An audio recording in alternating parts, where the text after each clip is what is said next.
story Last Leaf by O. Henry is a beautiful story depicting the virtue of human sacrifice and love.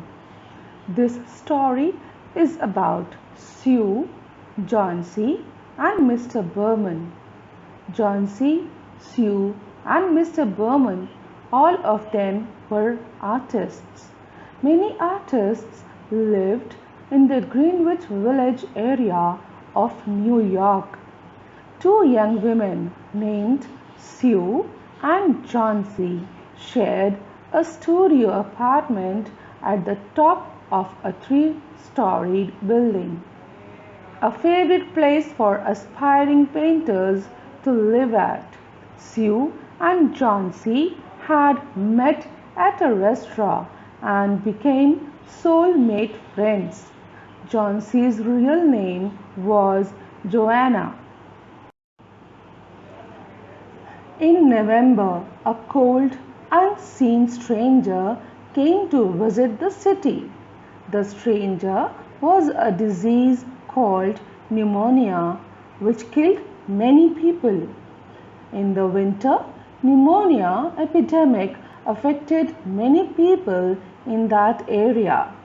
Johnsy also fell prey to it and suffered from pneumonia. She lay on her bed, hardly moving. She looked through the small window. She could see the side of a brick house next to her building. Her condition became worse from bad with each passing day. She was not willing to live. She began to harbor a belief that she would die in no time the moment the last leaf fell from the ivy climber on the wall opposite her window. She also shared her belief with her friend, Sue. Medicines were not working to cure her. Sue tried her best to make her realize that she would not die, but Johnsy did not mind her advice. The doctor confided to Sue one day that Johnsy was losing hope and desire to get well under the painful influence of the disease. One morning, the doctor examined Johnsy and took her temperature. Then he spoke with Sue in another room. The doctor said, "She has one chance in 10, and that chance is for her to desire to live. Your friend has made up her mind that she is not going to get well. Has she anything on her mind?" "She wanted to paint the Bay of Naples in Italy someday," said Sue. "Paint?" said the doctor. "Has she anything on her mind worth thinking twice? A man, for example?" "A man," said Sue. "Is a man worth? But no, doctor, there is nothing of that kind. I will do all I can do, but give her some reason to live." After the doctor had gone, Sue went into the workroom, cried, and after some time she went to Johnsy's room. Johnsy laid with her face towards the window. Sue heard a loud sound, several times repeated. She went quickly to the bedside. Johnsy's eyes were open wide. She was looking out the window and counting backward. 10 and 9 and then 8 and 7 almost together. Sue looked out of the window. What was there to count? An old ivy vine? She was shocked to see. What is it, dear? Asked Sue. 6, said Johnsy quietly. They are falling faster now. 3 days ago there were almost 100. There goes another one. There are only 6 left now. 6? What, dear? Asked Sue. Leaves on the plant. When the last one falls, I must go too. I have known that for 3 days. Did the doctor not tell you? Oh, I never heard of such a thing, said Sue. What have old ivy leaves to do with your getting well? Johnsy dear, said Sue, keep your eyes closed and take some rest. Try to sleep, said Sue. I must call Mr. Burman up to be my model for my drawing of an old miner. Don't try to move until I come back.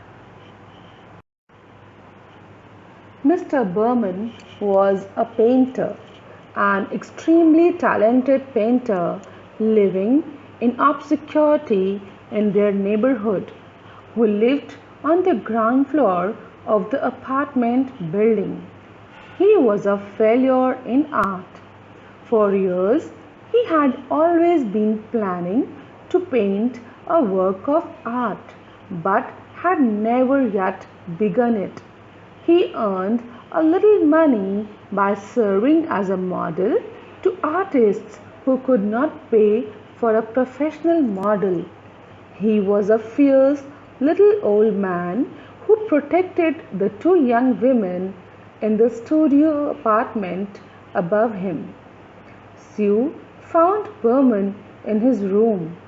In one area was a blank canvas that had been waiting 25 years for the first line of paint. Sue told him about Johnsy and how she feared that her friend would float away like a leaf. He visited Johnsy and found that her condition was very bad. Mr. Burman decided to save Johnsy's life. Old Burman was angry at such an idea. Are there people in the world with the foolishness to die because leaves drop off a vine? Why do you let that silly thought come into her brain? She is very sick and weak, and the disease has left her mind full of strange ideas, said Sue. This is not any place in which one so good as Miss Johnsy shall lie sick, yelled Mr. Burman. Some day I will paint a masterpiece, and we shall go all go away. Johnsy was sleeping when they went upstairs. Sue pulled the shade down to cover the window. She and Mr. Burman went into the other room. They looked out a window fearfully at the ivy vine. Then Mr. Burman sat and posed as the miner. The next morning, when Sue woke up, she found Johnsy with wide open eyes staring at the covered window. Pull up the shade. I want to see, she said quietly. Sue pulled the shades. "It is the last one," said Johnsy. "I thought it would surely fall during the night. I heard the wind. It will fall today, and I shall die at the same time." The next morning, when it was light, Johnsy demanded that the window shades be raised. The ivy leaf was still there. Johnsy lay for a long time looking at it, and then she called Sue and asked her to prepare soup for her. "I have been a bad girl," said Johnsy. "Something has made that last leaf stay there to show me how bad I was. It is wrong to want to die. You will bring me a little soup now?"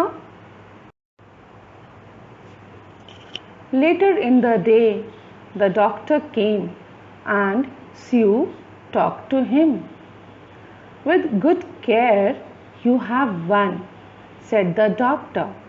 "And now I must see another case I have in your building. His name is Mr. Berman, some kind of an artist, I believe. He is an old, weak man, and his case is severe. He is suffering from pneumonia too.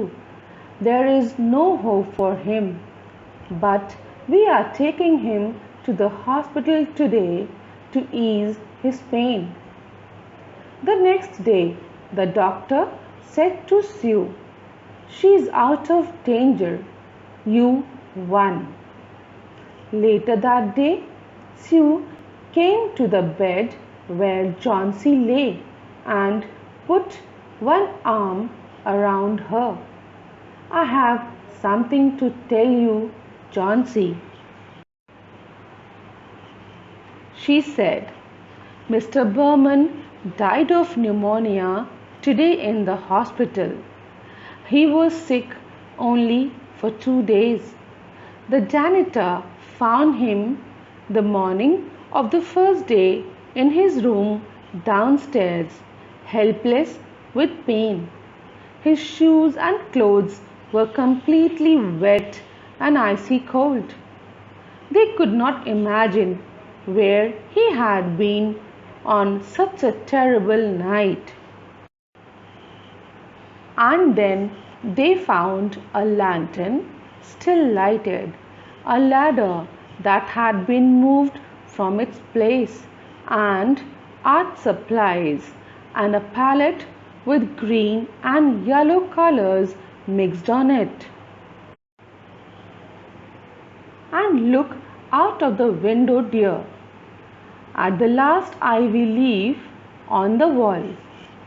Didn't you wonder why it never moved when the wind blew? Ah, darling, it is Berman's masterpiece. He painted it there the night that the last leaf fell. He believed in the power of believing. One stormy night, when it was extremely cold and raining, he painted the leaf on the ivy climber in such a manner that it looked like a real leaf. However, Mr. Berman, who had worked in the cold, was affected by pneumonia, and that night Berman got too much sick. That leaf was looking too much original that no one can say was real or a painting. When you saw that the last leaf on the ivy climber on the opposite wall had not fallen, you were filled with the desire to heal and get well. This desire helped you recover fast, and you recovered. Thus, Mr. Berman laid his life to save your life. As Mr. Berman died, But the last leaf drawn by him saved your life. That painting of the last leaf was Mr. Berman's masterpiece.